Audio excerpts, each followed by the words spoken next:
Oh, well.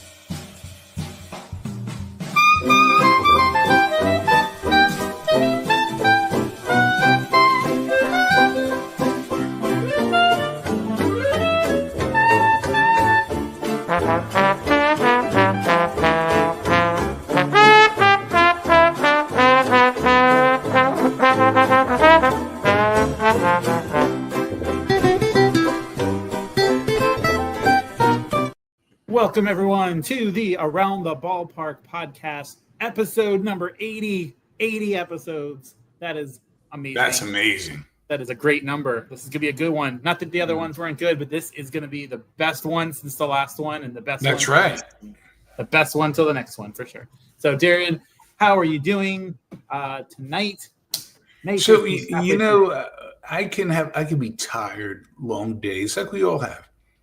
But the minute I hear that wonderful intro that we have, I'm serious. It's like a mix between This Old House and like just some great music from when I was a kid. I just perk up because I know we're going to have a good conversation. We're going to talk about culture. We're going to talk about sports. We're going to have a good time. People are going to be texting in or writing in. And I will share the funniest thing. Well, this is what the kids call a teaser. Are you ready? Okay, I'm ready. So the last two nights I went to see a couple movies. So one, I saw a movie that we already discussed, and then I saw a movie before that we did not discuss. And I want to talk about a wonderful sponsor first, but there was a great line, and I thought of you. I sincerely thought of you because the same joke was used in another movie that I forget the name of it now, where the kid there's a piece of cheese on the floor. Nobody wants to pick up the cheese at the kid's school, and the joke, when I tell you, was just amazing. But when it made it funny was you have a killer clown chasing you. And that's all I have to say. So that's what the kids call a teaser. We'll get to it later. Okay. I think I know which movie you're going to. So, yeah, we got to, after that sponsor that we're going to talk about, that awesome sponsor, Christopher Bennett and Nashville Tax Solutions. And if you're not sure who I'm talking about, it's this handsome fella right there. He's always smiling. It's awesome. Yeah, right there. Yeah. And so, Darren, if you wouldn't mind sharing a little bit of word about our folks over at Nashville Tax Solutions. Palm Bay, Fort Pierce, are tax problems weighing you down? Behind on filings? Facing a lien? Nashville Tax Solutions is here with the expertise and solutions and dedication that you need. Their experienced team handles the IRS so you don't have to. But don't just take Mike's word for it. Don't just take my word for it. Listen to what some of the clients had to say. Here's one. Chris Bennett and his team turned a nightmare into a peace of mind. They're sharp, they're honest, and they truly care. So don't let tax stresses take over your life. Call 855-627-4829. Visit NashvilleTaxSolutions.com or email info@NashvilleTaxSolutions.com today. Nashville Tax Solutions, real help and real results. Thank you. And thank you, team over at Nashville Tax Solutions, for all that you do all year round. And I just got done speaking with him a little bit ago, and he's doing well, and he gives his best to us and families. And so just happy to hear that. And so we are going to talk the week in review, but Darren, you had the teaser there, so we got to dive into it. So can you share which those two movies are? And before he does, if you haven't already heard about it, starting tomorrow at 7 a.m., this will drop 7 a.m. in the morning. For the next 30 days, you will see a new series called the 2025 Summer Movie Preview Series. We kick it off tomorrow with Final Destination Bloodlines, the preview, and of this movie and so many others. And then on Saturday, you'll get the episode 2 with another movie. And then each day forward, Hurry Up Tomorrow will be coming out on Saturday, and then etc. So keep an eye out for that live 7 a.m. every day. But Darren, go ahead and share what 2 movies you saw. So people, as you know, we talk about around the ballpark. When you drive into a ballpark, you talk about some of the other things. One of the things are movies. And Mike had this wonderful idea that we're going to talk about movies. So the first movie, we're not covering with this because it kind of came out a little too early for the summer. But there was a scene in it that reminded me so much of just culture. And can you imagine being chased by clowns, right? And somehow you find your way to a phone. Now, what would you do? I would probably stop and take a couple pictures. I would. Yes. So after taking the pictures, so the phone works, except what? Diary of a Wimpy Kid. That's what I liked about this movie, because there was a scene in Diary of a Wimpy Kid when he's trapped in the basement. He wants to call to tell people, hey, I'm trapped in the basement. Hey, Dash, what's going on, gentlemen? So listen, so she gets to the phone, right? Except it's a rotary phone. She doesn't know how to use it. Oh, that's good. I like that a lot. And then the clown is coming. What do you do with this? Yes. That was the line. What kind of phone is this? Because it was a rotary phone. So I immediately thought of us and how we talk about these movies. The second movie I saw today was Final Destination Bloodlines, and it was exactly what we talked about. And I'm not going to say, people, because you got to watch tomorrow, but because we don't want to give away any spoilers. I actually already messaged Jeffrey Reddick, who created the Final Destination franchise, to tell him how wonderful I thought the movie was. And that's all I'll say. But it was great. That's awesome. I can't wait to see, now I think I'm on my own for the Clown in the Cornfield, the other half of the family. Well, Aiden would probably want to see it with me, so I probably got to find my way there myself to see that one. Same with Final Destination Bloodlines. But I think we will, although we're doing a 30-day preview, so each episode that you'll see will actually be coming from us before it goes into theater. But we will do a finale recap of all 30 movies in one mega episode to kind of just go, were we right? Were we wrong? What were the best? What were the worst? We'll do like a super conglomerate episode and maybe have some special guests along the way. So stay tuned for that. Oh, I'm so excited. So excited. Yeah, that'll be a lot of fun. So thank you guys for jumping in. All three platforms are with us. Do want to give a shout out to, or a heads up. We did kind of early on back in the day a little bit on Spotify, but things got kind of busy and stuff. But do want to let everyone know that is watching, in addition to aroundtheballpark.com, which will be an active website before too long. We are going to be making that push on Spotify, on Apple, iHeartRadio podcasts as well. That's kind of going on behind the scenes. So stay tuned for that. We do want to get this Around the Ballpark platform out on those areas as well, kind of catch up on that. So just keep an eye out. That's all I'll say. But shout out to Dash, who was with us watching. We had an awesome time with you, when we had you on, and just looking forward to, hearing more of your story down the line. But thank you for joining us. And tonight is about the week in review. The last 7 days, so much has happened in the sports world, outside the sports world, but I know on this channel we typically focus on what happens there. So Darren, I want to start with, in my opinion, the biggest news of the week is that water polo, the quarterfinals of the Atlantic TransUnion Intergalactic Division B got underway. What are your thoughts? Yeah.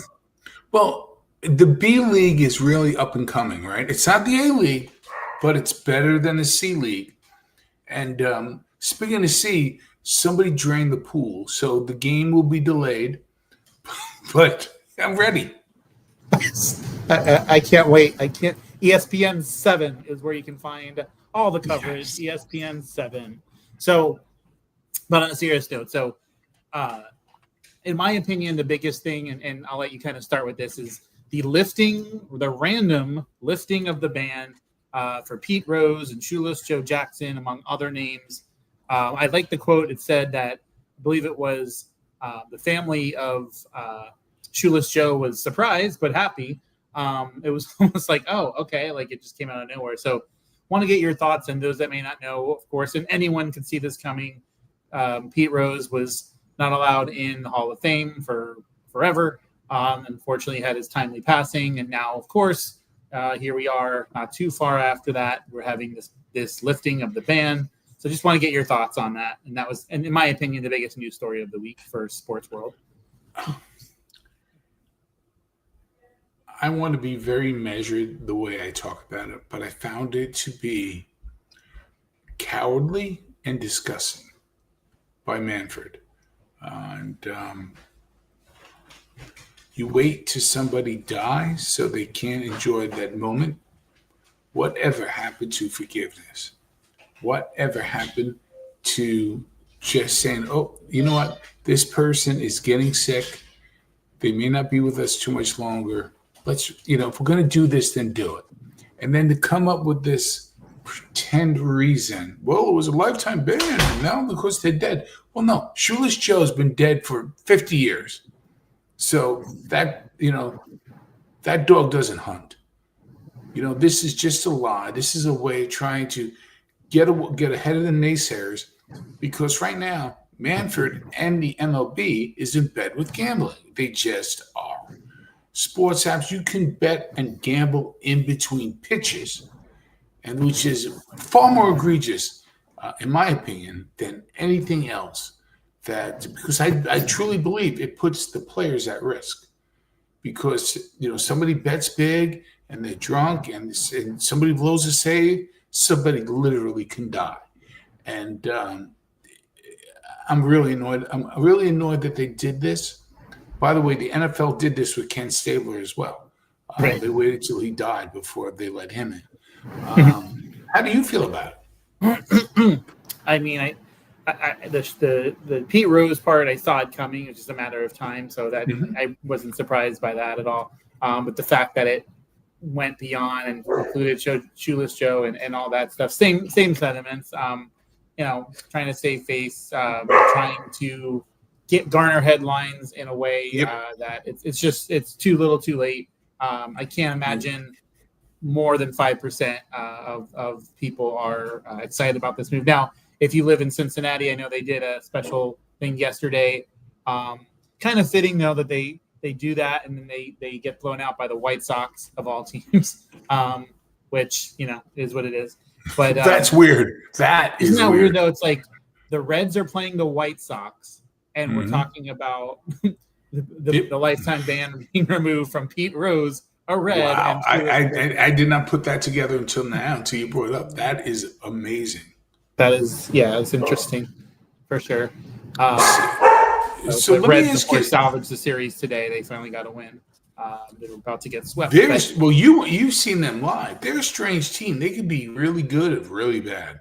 Oh yeah, I mean the offense is just there, or it's not even close to being there, and they're just off and on, unfortunately. So that for that fan base. So, but yeah. So I'm not a fan. I mean, good for the family if they're happy with it, but maybe they're not happy with it. But I feel like, for those that needed to hear it, great. But as a fan, we're allowed to not be happy about it. For the family, we're happy for them if they want to be happy. Exactly. That's exactly. You said it better than I could. That's exactly how I feel. Hey, I want to ask you before we move on another topic. This is sort of the same, and without giving away too much, I kind of feel the same. Disappointment's a good word. Did you hear what happened in Pittsburgh a couple of weeks ago? In Pittsburgh, maybe, depending. Okay, so what happened was, in the right field line for the last couple of years at least, right into foul territory, there was a number 21 as an homage to Roberto Clemente. Okay. But this year, they took it down and replaced it with advertising. Oh, because advertising had to be in that spot. Yeah. Okay. Somebody paid for that spot. Now, how much money do you need? I mean, how much money do you need? Right? Like, is it me, or is it a matter of time? Or give it 5 years and we're going to see ads on the outfield graph. Like, am I the only one? They do it now. They do it now. Look at the back of the mound. That's superimposed, whatever. They have it now near the first and third base coaches' boxes. a lot of different times. So it's ridiculous. They have it on their sleeves, their helmets. But I mean, you took an icon who literally died trying to bring food to earthquake victims for shekels, for money, for a few pennies. Yeah, that's very sad. I know. I actually did not hear about that, but I'll send you a link. Oof, that doesn't make me happy. Yeah. So no, thanks for sharing that. I didn't know. I do want to touch, since we're on the baseball front, let's go there, Nick. So, of course, a lot of what we do here on the podcast, we talk baseball and whatnot. So, MLB has released their power rankings for the week, and I just wanted to kind of go over that with the top 5. I'd like to look at that. So, coming in at number 5 is the New York Yankees, sitting there at 25-18. Number 4, the San Diego Padres. Number 3, a team that is really surprising a lot of people, is the Detroit Tigers. They're playing very, very well again this year. And there's a story there with Javier Baez. Number 2 is the New York Mets. And number 1 are the Los Angeles Dodgers. So I feel like I think they got this right in terms of the rankings there. In terms of now, things can change. But the Padres have proven that they're a very formidable team this year. But the Detroit Tigers, I want to kind of go there and get your thoughts. Last season they started off as usual, and then they turned things around completely. They did some damage towards the end, and did pretty well, showing in the playoffs. And this year they started a little slow for the first week or two, and then they hit the ground running and haven't turned back. So this team, is this a legitimate AL championship contending team, or do we see that let's keep our expectations a little bit lower? Is this a legit contender? So there's this wonderful scene in the movie Rocky, 1976. It ties in. Stay with me on this. Where Rocky wasn't supposed to really have a chance, and there's a guy who looks like Bob Hope, who was the promoter, and he's smoking a cigar. And after the first round, he does this, like I'm interested. Like I'm surprised that this is happening. That's where I am with the Tigers right now. We knew they were good, and don't sleep on them. They're that team. If you come in prepared, you're going to beat them. But you know what? They're not going to lie down and give you any easy wins. So no, you're not. Yeah. They can make a run. They can make a run, and I don't want this to come across. If you're an American League fan, I don't want this to come across the wrong way. One of the things that can be argued is if you implemented them in the National League, and you have the Dodgers, you have the Mets, you have the Padres, you have the Phillies, you have the Giants, the Cubs. That's tough. Now, if you look at the American League, you go, okay, Yankees, but they have some faults. The Guardians, they have some faults. Seattle, they have some faults. There's not a lot of teams there where you pit those National League teams that I just said versus the American League team. There is a big difference there. However, that has nothing to do with the way they're playing right now. They're beating the teams in front of them. There's no faults on there. So I really think that they might be the best of the best when it's all said and done. Yankees, a couple injuries here and there, streaky here and there. The Mariners are playing hot now, but they always fall apart in September. Minnesota just ripped 7 in a row. Yeah, Minnesota started slow. Now Braves are now 500 back in the National League, yeah. But the Braves are now 500. That's huge. People look at that and go, "Oh, that's their average." Well, they were like 4 and like 15. Like that's a huge deal that they're back at 500.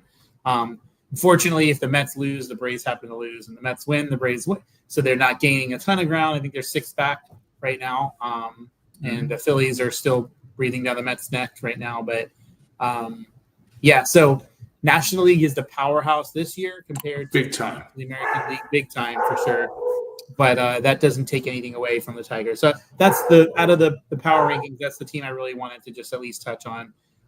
Looking at the National Hockey League, they are moving along very, very well. Edmonton, we had our first hockey episode not too long ago here, and they were not looking that promising and looked just enough to get in. And look at them now; they're already one series went away from the Stanley Cup again. So they're going to be facing what looks like the Dallas Stars as they lead the Jets 3-1. But what are your thoughts on the other side? On there, of course, you have the Hurricanes and the Senators. Hurricanes look like they're going to take that series, and then the Maple Leafs and Panthers series has been awesome. So, what are you liking when you see on that east side of the bracket? So I'm torn because, again, I use the term "stay with me." Stay with me on this. Sometimes real rivals, and the Panthers and the Maple Leafs are rivals. Maple Leafs think that this is their year. Boston didn't even make the playoffs, and Boston just is built to beat the Leafs. Leafs can't beat Boston. But then again, their best player now plays for the Panthers. Boston's best player. Panthers are a great team, not a good team, a great team.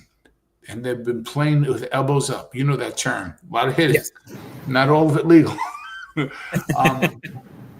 I think the best team is either the Panthers or the Leafs. However, I think they're going to beat each other up so much that they're going to be wounded warriors when they get to the finals against Edmonton or Dallas. And I think they will win the Stanley Cup. You think whoever is in the West is going to win the Stanley Cup? Not because they're the better team, but because Panthers and the Leafs are going to bang each other around. Yeah, and no disrespect, and we could be wrong, but no disrespect to the Hurricanes, but it does feel like this is the series, for the East. Yeah. I know Carolina's looking real good, but I think there's something to be said for that. And shout out to Mike and Ashley who were on with us for the Panthers. They're doing very well, and if it's another Oilers Panthers, it's going to be good. But I've liked what I've seen. I've finally got to see a little bit here and there, and so enjoying. It's nothing like playoff hockey. So, as anybody would say, it is so good. Yes, Eileen is with us as well, saying "Hey yo." So hey yo, shout out to Miss Eileen there, starting a brand new job on Monday. Super excited for her full-time preschool teacher. She loved what she did for a period of time, but this is an exciting opportunity at the best school in all of the county. So super cool. New season. Seasons. Love that. New season. So super cool. That'll start on Monday. But yeah, so the NHL is looking good right now. So we'll see what happens there. Also on the other side, of course, the NBA is doing their thing. You have the Timberwolves that have advanced. They'll be facing the winner of the Nuggets and Thunder. And then, of course, the Pacers. Seems like the city of Cleveland was let down once again. So the Knicks are up 3-2 in that one. So do you let me ask you this question. Pacers or Knicks or Pacers and Celtics? Because I feel like okay. Let's go. So here's the thing. Our family, my daughter, yesterday was at TD Gardens for the Boston Celtics Knicks game for her company, and then got to watch a lot of the game. And I thought it was wonderful because, again, we talked about around the ballpark. She said the vibe was amazing. But I'm a Knicks fan. But we had so many upset Knicks fans yesterday because, Tatum is out with Achilles. We're going to win. No. Mike, you know this as well as I do. Champions don't go away quietly.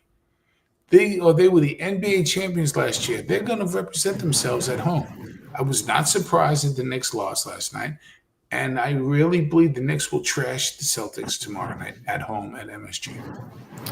Yeah, I think so. I think you're right there. And just a quick side note before I tag on to that. Thank you guys. I see a few of you guys hitting that like button on Facebook. If you could go ahead and smash that like button on YouTube, it helps the algorithms. It helps all that good stuff. So we appreciate the love on Facebook and X. But just take that extra second, hit that like button on YouTube. We appreciate that. But yes, in agreement. Knicks take the game tomorrow night. Pacers Knicks just feels like 1990s all over again.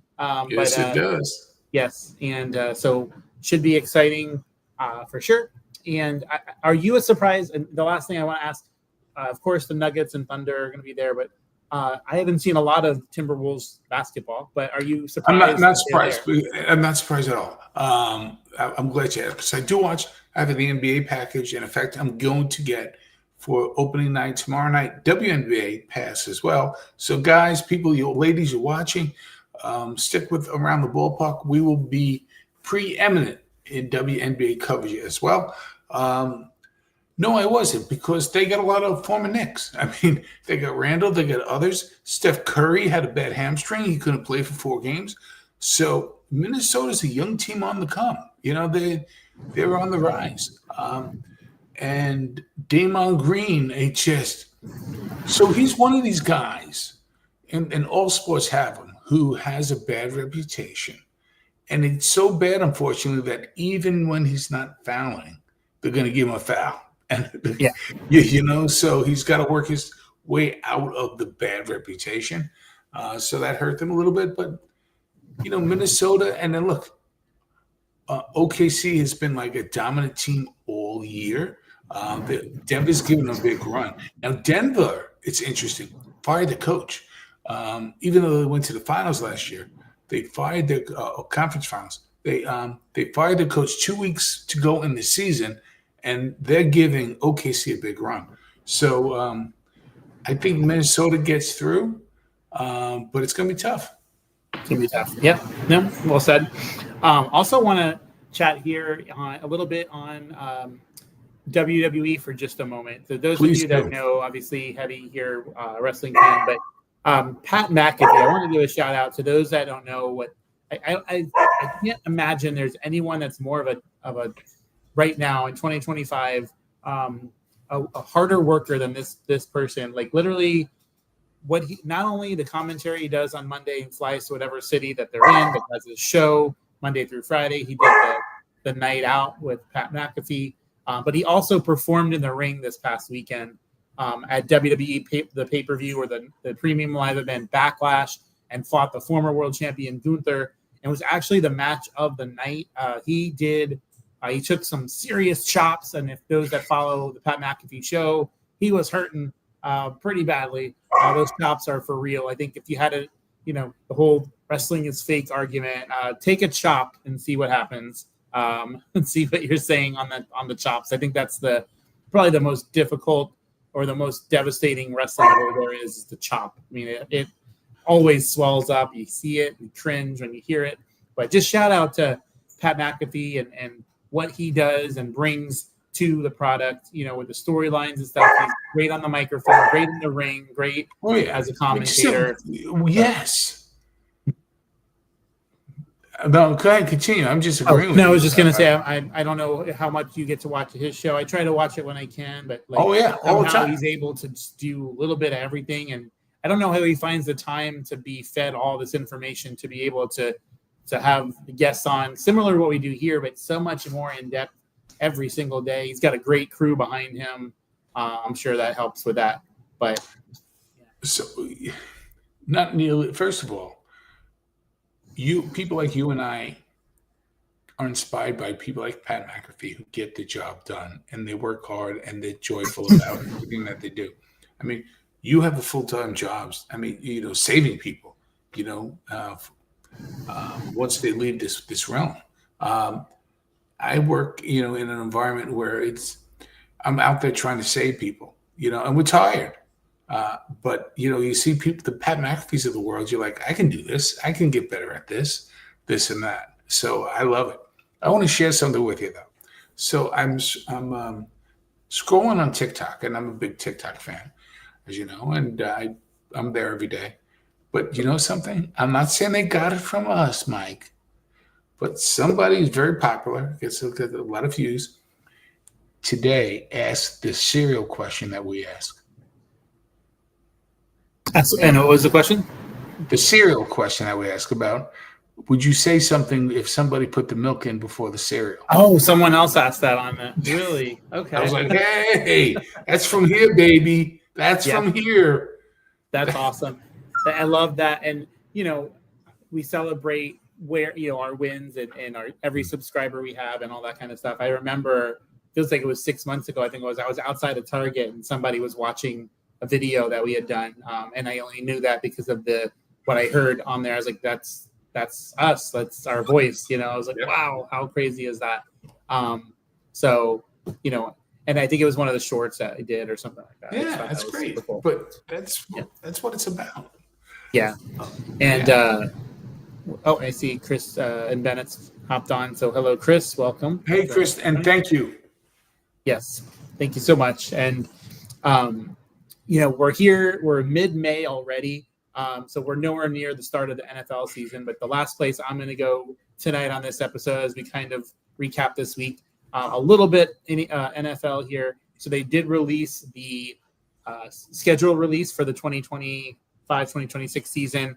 There was something with that went out. I guess it was a viral video that went out and it was deleted from the Colts. Something, I guess, poking fun a little bit. Tyreek Hill. I don't know if you saw that.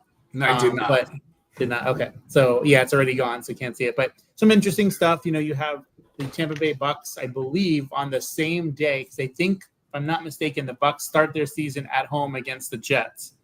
And right across the street, an hour before, is the last game of the season for the Rays. It's Steinbrenner Field, so that's going to be the same. That's interesting to me. Did that close? Yeah. Oh, yeah. You see Steinbrenner Field. You see. Oh, that's great. I would definitely try to do both. I would definitely try to do both in a day. Yep. Mm-hmm. So, I think about. I don't know if you ever think about that, but like, when I went to Cincinnati, I'm walking past the stadium to get to the Great American Ballpark, and I'm looking at this monstrosity of a stadium. It's like massive. It looks beautiful for Paycor, and I'm like, how does this only gets used like 8 games a year, sometimes 7 if they play. It bothers me, and it bothers me more and more as I think about it. I mean, what just it's there. Like, it's a lot of hungry people. That's all I'll say. Yeah, for sure. It should be multiple use facilities. Well, why not? Why not? Exactly. And I think. No, and by the way, it could work. The Jets and the Giants share a stadium. I mean, you can do that. I mean, theoretically, the Mets and the Yankees, do they really need 2 ballparks? I mean, it's nice. Now, if they fund it themselves, that's great. But football, you're playing 9 games, 8 games if you're a terrible team at home, and that's it. And then the lights are shut out. The rest of no good. Yeah, and just a correction with that. The game I was referring to on Sunday, September 21st, that's actually the Tampa Bay home opener, not the Jets season opener. So Jets actually start at home against Pittsburgh week 1, but week 3 they play in Tampa. How interesting will that be if Aaron Rodgers signs with the Steelers? Right? Yeah, game 1 or week 1 against the Jets. Yeah. Yep. Are you Do you think we're going to ever see what's going to happen are we going to see or neither in the NFL? Are we going to see any kind of division realignment, or are we going to see a 33rd or 34th team? If you had to put money down and one will still happen, I don't think either will in our lifetime. But what do you think would happen first? Well, first of all, you and I live in a world where Dallas plays in the East. Exactly. Yeah.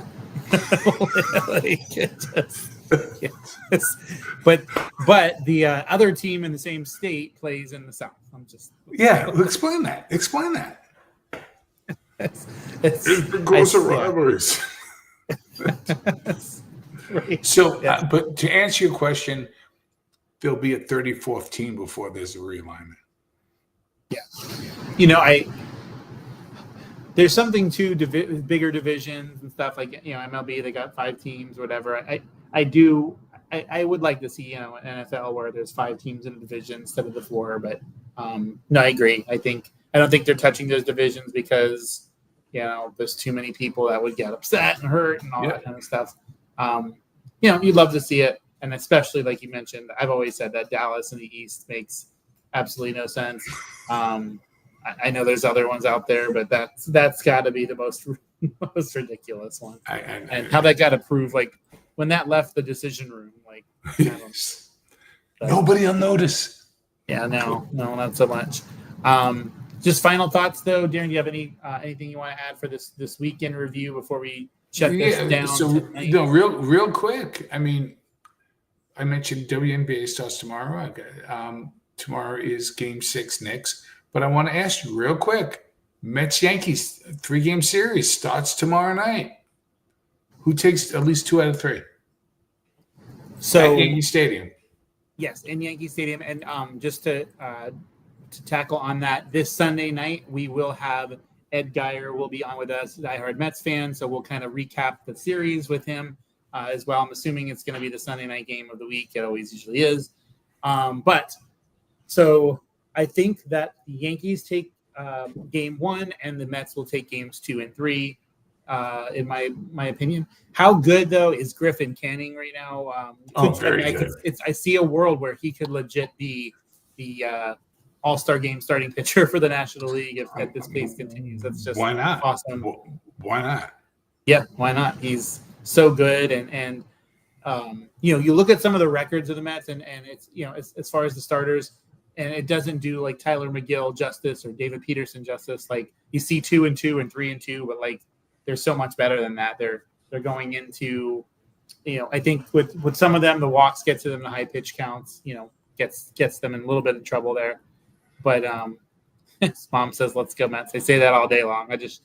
You could ask Eileen. I say, "Let's go Mets" like at least 14 times a day, and it's just random all the time, super random. But I think that's great. Why not? Yes. Yeah, but it's going to be an awesome series, and then the Mets go play Boston right after that. So those haters online that think the Mets haven't played anybody yet, they forgot that they played the Cubs, forgot that they played the Cardinals, they forgot that they played the Phillies.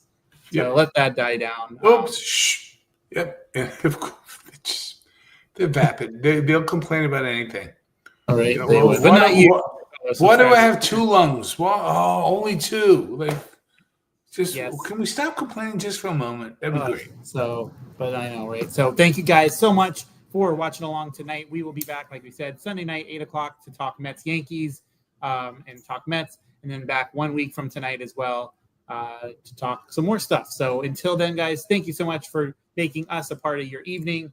Help us get to 2,200 subscribers. We're not that far away. Just hit the subscribe button before you go to bed. It's the right thing to do. And until next time, we'll see you around the ballpark. Bye, guys.